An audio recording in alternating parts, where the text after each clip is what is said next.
Hello friends, मैं हूं स्वाति पांडे और आज हम लोग देखने वाले हैं कक्षा 6 की जो पाठ्यपुस्तक है जिसका नाम है सामाजिक एवं राजनीतिक जीवन। और इसके अंतर्गत जो चैप्टर 3 है जिसका नाम है सरकार क्या है। तो चलिए शुरू करते हैं आज की क्लास को। देखिए, हर एक देश को विभिन्न निर्णय लेने एवं काम करने के लिए सरकार की जरूरत होती है। सरकार की जरूरत क्यों होती है?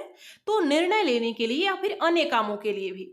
ये निर्णय कई विषयों से संबंधित हो सकते हैं, जैसे सड़कें और स्कूल कहाँ बनाए जाएं। यह भी तो एक निर्णय ही लेना है इसमें कि कहाँ बनाएंगे। बहुत ज्यादा महंगी हो जाने पर किसी चीज के दाम को कैसे घटाया जाए, अथवा बिजली की आपूर्ति को कैसे बढ़ाया जाए। सरकार कई सामाजिक मुद्दों पर भी कार्रवाई करती है। उदाहरण के लिए सरकार गरीबों की मदद करने के लिए कई कार्यक्रम चलाती है, जैसे जो बीपीएल के अंतर्गत जो भी परिवार आते हैं उनके लिए कुछ अनाज वगैरह का जो वितरण किया जाता है वो। इनके अलावा वह अन्य महत्वपूर्ण काम भी करती है, जैसे डाक एवं रेल सेवाएं चलाना। ये सभी क्या है? सरकार के कार्य हैं। इन सबों के अलावा सरकार का काम देश की सीमाओं की सुरक्षा करना और दूसरे देशों से शांतिपूर्ण संबंध बनाए रखना भी है। उसकी जिम्मेदारी यह सुनिश्चित करना है कि देश के सभी नागरिकों को पर्याप्त भोजन और अच्छी स्वास्थ्य सुविधाएं मिले। यानी कि यह सरकार की ही जिम्मेदारी है कि उसके सभी नागरिकों को पर्याप्त भोजन की आपूर्ति मिले, अच्छा स्वास्थ्य हो, अच्छी सुविधाएं मिले। जब प्राकृतिक विपदा घेरती है, जैसे कोई आपदा आती है, सुनामी हो, भूकंप हो, सूखा हो, तो मुख्य रूप से सरकार ही पीड़ित लोगों की सहायता करती है। अगर कहीं कोई विवाद हो जाता है, यानी झगड़ा हो जाता है, या फिर कोई अपराध करता है, किसी ने कोई जुर्म किया है, तो लोग न्यायालय जाते हैं। न्यायालय भी सरकार का ही अंग है। अभी हमने देखा सरकार के कार्य के बारे में। तो क्या इतने सारे काम को कोई एक अकेला व्यक्ति है? आखिर हम सरकार कहते किसे हैं? कोई अकेला व्यक्ति क्या इतना सारा कार्य संभालता है? तो जवाब है नहीं। सरकार का अर्थ है कुछ निश्चित व्यक्तियों का समूह होता है जो राष्ट्र तथा राज्यों में निश्चित काल के लिए तथा निश्चित पद्धति, यानी उनका जो चयन का तरीका होता है वह भी निश्चित होता है, फिक्स्ड होता है, इसके द्वारा शासन करते हैं। और इसके 3 अंग हैं, यानी सरकार के 3 अंग हैं। कौन कौन से? विधायिका, कार्यपालिका और न्यायपालिका। ये सरकार के 3 अंग हो गए। इस चीज को आप लोग याद कर लीजिएगा, नोट कर लीजिएगा। अब आगे दिया गया है सरकार के स्तर के बारे में। देखिए, सरकार जो है वो 3 स्तर का होता है, 3 स्तर पर कार्य करता है। पहला है राष्ट्रीय स्तर। इसका संबंध पूरे देश से होता है, इसे हम केंद्र सरकार भी कहते हैं। आपने अक्सर पढ़ा होगा, सुना होगा कि केंद्र सरकार ने ये फैसले लिए, केंद्र सरकार ने ऐसा कहा। तो यह क्या है? इसका पहला जो स्तर है वो है राष्ट्रीय स्तर, जिसे हम लोग केंद्र सरकार भी कहते हैं।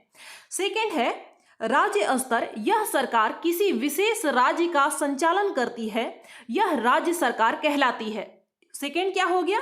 राज्य स्तर पर यहाँ की जो सरकार है वो अपने राज्य के बारे में फैसले लेती है, जबकि केंद्र सरकार पूरे देश से संबंधित जो भी घटना होती है, जो भी पहलू होते हैं, उस पर फैसले ले सकती है। और तीसरा है स्थानीय स्तर पर। स्थानीय स्तर पर क्या है? यह गांव शहर के प्रशासन को संभालती है, इसे हम पंचायत या नगरपालिका के नाम से जानते हैं। तो जो हम लोग पंचायत का नाम सुने हैं, नगरपालिका का नाम सुनते हैं, यह भी क्या है? सरकार का स्थानीय स्तर है, यानी तीसरा स्तर है। तो इस चीज को भी आप लोग नोट कर लीजिएगा। अगला पॉइंट है सरकार और कानून। देखिए, सरकार कानून बनाती है और देश में रहने वाले सभी लोगों को वे कानून मानने होते हैं। केवल यही वह तरीका है जिससे सरकार काम कर सकती है। सरकार के पास जैसे कानून बनाने की शक्ति होती है, ताकत होती है, वैसे ही यह ताकत भी होती है कि लोगों को कानून मानने के लिए बाध्य करें। यानी अगर हम देखें तो जो कानून बना हुआ है कि जो कार्य करना हमें निषिद्ध है, हमें मना किया गया है कि किसी का मर्डर नहीं करना है, किसी के साथ मारपीट नहीं करनी है, तो अगर हम यह कानून नहीं मानते हैं अगर यह जो अपराध के दायरे में जो कर्म आता है, अगर हम उसे नहीं मानते हैं तो सरकार के पास ये पावर है कि वो हमें उस कानून को मानने के लिए बाध्य करे, और इसके बावजूद भी अगर हम करते हैं तो उसके पास इतनी शक्ति है कि वो हमें दंड दे सके इस कार्य के लिए। अगला पॉइंट है सरकार के प्रकार। देखिए, हमने अभी तक देखा कि सरकार निर्णय लेती है, किसी भी कार्य से संबंधित कोई भी काम करना होता है तो उसकी जिम्मेदारी सरकार की होती है। साथ ही कानून का पालन करना, कानून बनाना, ये सभी सरकार की कार्य हैं। सरकार की शक्तियों का भी विवरण हमने पढ़ा। लेकिन अब यह देखते हैं कि सरकार को निर्णय लेने और कानून का पालन करवाने यानी उन्हें बाध्य बनाने की शक्ति कौन देता है? आखिर सरकार को बनाया किसने? सरकार क्या है? इसे ये शक्ति कहाँ से प्राप्त हुई कि वो हमें दंड दे सके, वो हमारे ऊपर कानून थोप सके? तो इसका उत्तर इस बात पर निर्भर करता है कि वहाँ सरकार कैसी है। विश्व भर में अलग अलग प्रकार की सरकारें हैं। अब इस चैप्टर में मुख्यतः दो प्रकार की सरकारों का वर्णन किया गया है। फर्स्ट है लोकतांत्रिक सरकार। इसमें निर्णय लेने की शक्ति लोगों द्वारा प्रदान की जाती है, अर्थात जनता के प्रतिनिधि वास्तविक शक्ति का स्रोत जो है वो जनता है, यानी लोग हैं। हम ही लोग उनको वोट देकर उनका चुनाव करते हैं और उसके बाद वो जाकर शासन करते हैं, तथा निर्णय उनके प्रतिनिधियों के द्वारा लिए जाते हैं। अब हमने वोट देकर किसी का चयन किया, किसी का चुनाव किया, तो हम खुद निर्णय लेने नहीं जाते, बल्कि हमने जिस प्रतिनिधि को चुना है, यानी जिसे भी हमने मुखिया बनाया है, जिसे भी हमने राज्य में मुख्यमंत्री बनाया है, देश में अगर प्रधानमंत्री बनाया है, तो हम वहां पर निर्णय लेने नहीं जाते, बल्कि हमारे द्वारा चुने गए प्रतिनिधि ही हमारे लिए निर्णय लेते हैं।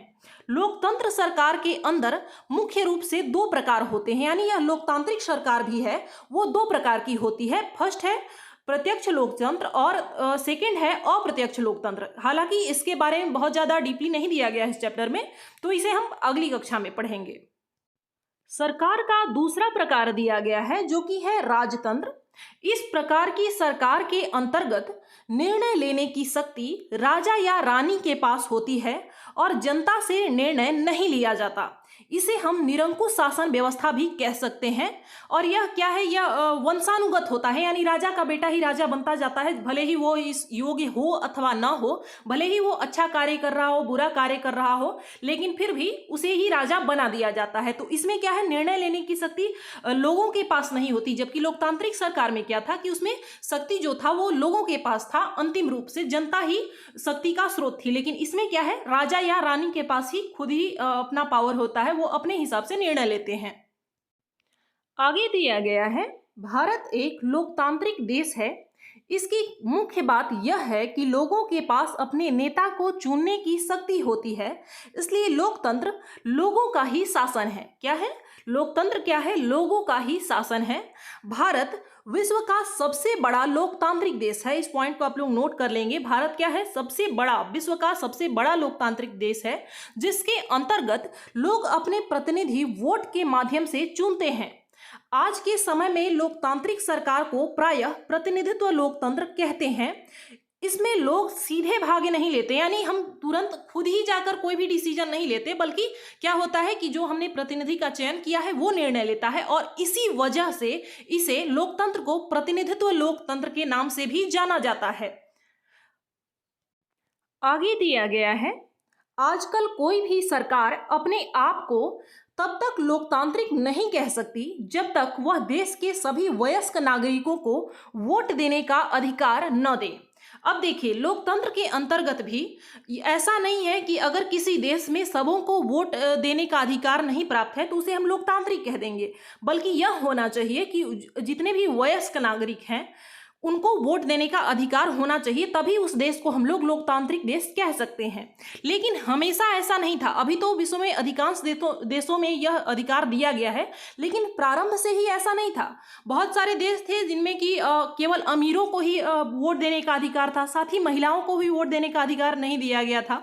भारत में आज़ादी से पहले बहुत ही कम लोगों को वोट देने का अधिकार था, इसलिए जनता ने संगठित होकर इस अधिकार की मांग की। गांधी जी समेत कई नेताओं ने इस अन्यायपूर्ण व्यवहार का विरोध किया। यानी भारत में भी पहले सभी लोगों को वोट देने का अधिकार नहीं था, और इसके लिए गांधी जी समेत अन्य जो नेता थे उन्होंने इसका विरोध किया और उन्होंने यह जोर शोर से मांग उठाई ताकि सबों को समान अधिकार मिले वोट देने का। 1931 में यंग इंडिया पत्रिका में लिखते हुए गांधी जी ने कहा था कि मैं यह विचार सहन नहीं कर सकता कि जिस आदमी के पास संपत्ति है वह वोट दे सकता है, लेकिन वह आदमी जिसके पास चरित्र है पर संपत्ति या शिक्षा नहीं है वह वोट नहीं दे सकता। या जो दिन भर अपना पसीना बहाकर ईमानदारी से काम करता है वह वोट नहीं दे सकता है, क्योंकि उसने गरीब आदमी होने का गुनाह किया है। यह यंग इंडिया पत्रिका में गांधी जी ने लिखा था। तो ज्यादातर यह जो इनका जो कथन है जो लिखा गया है वो पीसीएस आदि परीक्षाओं में पूछे जा सकते हैं, लेकिन आपसे यह पूछा जा सकता है कि कब उन्होंने और किस पत्रिका में, पत्रिका का नाम पूछा जा सकता है। तो आप लोगों के लिए 1931 और साथ ही यंग इंडिया पत्रिका का नाम याद रखना आवश्यक हो जाता है। आगे बात की गई है सफरेज मूवमेंट की। सफरेज मूवमेंट का अर्थ होता है वोट देने का अधिकार। प्रथम विश्व युद्ध के दौरान महिलाओं ने मत डालने के लिए यानी वोट देने के लिए संघर्ष किया। इस आंदोलन को महिला मताधिकार आंदोलन कहते हैं या फिर सफरेज मूवमेंट भी कहते हैं। देखिए, प्रथम विश्व युद्ध के समय क्योंकि जितने भी पुरुष थे वो तो सभी युद्ध कार्य में लगे थे और इस दौरान महिलाओं ने ऐसे ऐसे कार्य किए जो लोगों को लगता था कि महिलाएं नहीं कर सकती हैं। तो इन चीजों के बाद महिलाओं ने खुद के लिए मत डालने यानी वोट देने के अधिकार की मांग की और इसके लिए संघर्ष किया, इसके लिए आंदोलन किए, जिसे हम लोग सफरेज मूवमेंट कहते हैं। अमेरिका में महिलाओं को वोट का अधिकार जो है वो 1920 में मिला, जबकि इंग्लैंड में महिलाओं को वोट देने का अधिकार 1928 में मिला। तो आप लोग इसे याद रखेंगे। आगे इस चैप्टर में कुछ फैक्ट्स भी दे रखे हैं, जैसे आंध्र प्रदेश राज्य के पुनर्गठन के बाद 2 जून 2014 को तेलंगाना भारत का 29वां राज्य बना। देखिए, यह प्रश्न बहुत बार एसएससी आदि परीक्षाओं में पूछ लिया जाता है और संभावना है कि अन्य राज्यों में भी जो शिक्षक भर्ती प्रतियोगी परीक्षाएं होती है उसमें पूछ लिया जाए, क्योंकि यह एनसीईआरटी में दिया गया है। आंध्र प्रदेश राज्य का पुनर्गठन करने के बाद तेलंगाना जो था 2 जून 2014 को भारत का 29वां राज्य बना था। हालांकि उसके बाद इसकी संख्या कम हो गई। कैसे? क्योंकि 31 अक्टूबर 2019 से जम्मू और कश्मीर राज्य को 2 अलग अलग केंद्र शासित प्रदेशों में बांटा गया। एक का नाम है जम्मू कश्मीर तथा दूसरा है लद्दाख। इसी को बांटकर 2 भाग में बांट दिया गया और केंद्र शासित प्रदेश बना दिया गया। तो इस चैप्टर में बस इतना ही था। मिलते हैं अगली क्लास में। धन्यवाद।